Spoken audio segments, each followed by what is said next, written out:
नहीं आएगी, मैं आप लोगों से बोल, नहीं आएगी याद तो बरसों नहीं आएगी, मगर जब याद आओगे तो बहुत याद आओगे।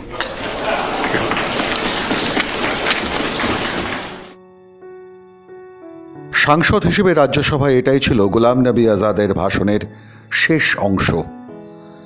আজ 50 বছরও দলে থাকার পর যখন কংগ্রেস ছাড়ছেন, তখনও কি তাঁর এই কথাই মনে হচ্ছে? সুরটা কেটেছিল আগেই।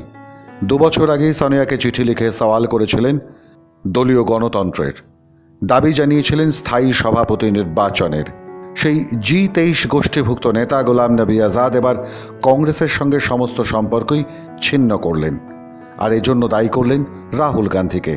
রাহুলের অপরিণত মানসিকতার জন্যই ডুবতে বসেছে কংগ্রেস, জানিয়েছেন তিনি। দলত্যাগের কারণ তুলে ধরে 5 পাতার চিঠি লিখেছেন সোনিয়া গান্ধীকে। সরকারিভাবে আজ তিনি দল ছাড়লেও দলের কাজকর্মে যে তিনি খুশি ছিলেন না, তা বেশ কিছুদিন ধরেই বুঝিয়ে দিচ্ছিলেন।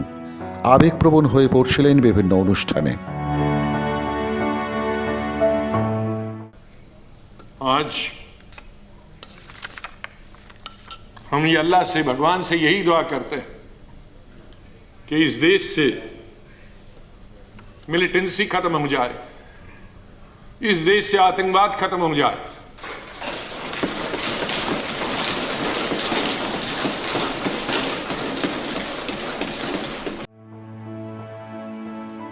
মুখ্যমন্ত্রী হয়েও কাশ্মীরে সন্ত্রাসবাদ বন্ধ করতে না পারার আক্ষেপ রাজ্যসভার বিদায়ের দিন বারবার উঠে এসেছিল তার কণ্ঠে।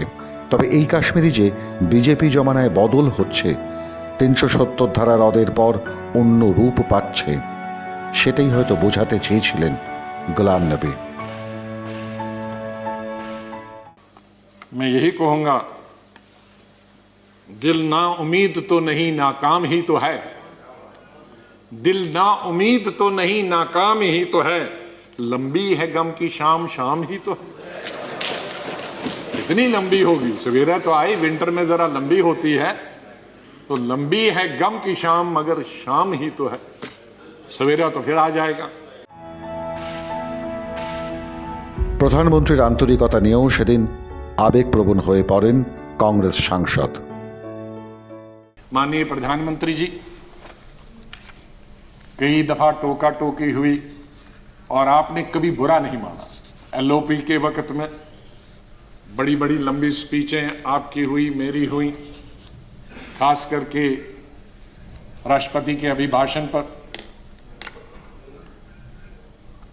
उसमें लंबी तकरीर होती थी, कभी हम कुछ LOP की जिम्मेदारी करते थे, लेकिन आपने व्यक्तिगत तौर पर उसे कभी अपने खिलाफ नहीं किया। हमेशा भी आपने पर्सनल कॉन्टेक्ट्स को और पार्टी की जो जिम्मेदारी है उसको दूर रखा।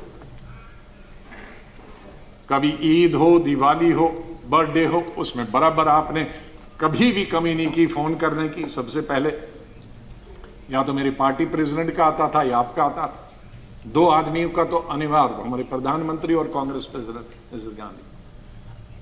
और आपने हमेशा बताया कि कभी अपनी स्टेट के बारे में हो और कोई काम हो तो मुझे आप कभी भी बताना। मुझे याद है जब मैं राज्यसभा इलेक्शन लड़ने गया तो आपने कुछ कहा कि भाई आपको कुछ जरूरत है। मेरे का वो तो लड़ाई है, आपका कैंडिडेट है, मैं कैंडिडेट हूं, उसमें आप कुछ नहीं कर सकते। तो ये एक पर्सनल टच जो होता, आदमी भावुक हो जाता है। এরপর কেটে গেছে 1 বছরের ওপর। কিছুদিন আগেই জম্মু কাশ্মীরের প্রচার কমিটি থেকে ইস্তফা দিয়েছিলেন গোলাম নবী।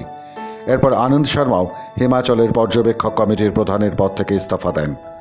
ফলে শীর্ষ নেতাদের বিদ্রোহে কংগ্রেস যে আজ ভাঙনের মুখে, তা ক্রমশ স্পষ্ট হচ্ছে।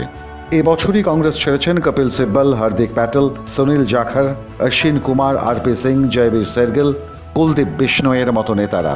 একের পর এক নেতাদের ইস্তফায় টলমল অবস্থা শতাব্দী প্রাচীন কংগ্রেসের। কিন্তু এর জন্য দায়ী কে? দায়ী কি নিজের কাঁধে নেবেন সোনিয়া গান্ধী? এখনও অপরিণত বক্তব্য পেশ করে যাবেন রাহুল? এমন হাজারো প্রশ্ন মাথাচাড়া দিচ্ছে কংগ্রেস সমর্থকদের মধ্যেই। মাধ্যম ব্যুরো রিপোর্ট।